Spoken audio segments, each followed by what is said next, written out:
We're headed into those last couple of weeks of the year where people, at least in the United States, take some time off. So I want to give you some tips to get the most from this time. It is precious and it can help you be more productive, provided you do a few things.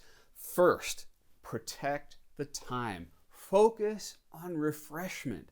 And sometimes it's natural, you need to check messages and email. So if you do that, have a set time and a set day when you do that. And focus on the messages at that time, and then give yourself permission to not look at it at all the rest of the time.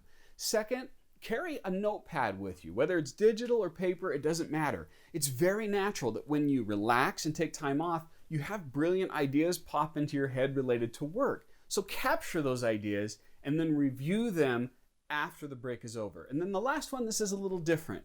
I recommend that you use just a portion of this time, perhaps a half day, 3 to 4 hours, to get a head start on the coming year. This head start time is a perfect moment to review your favorite time management system. And if you don't have a favorite time management system, I would recommend checking out my LinkedIn Learning course, Time Management Fundamentals. A quick link to get to that is davecrenshaw.com/time. So I hope that you make the most of this time off. It's been an honor to serve you throughout this year, and I wish you the best of success, fun, and happiness in the coming year.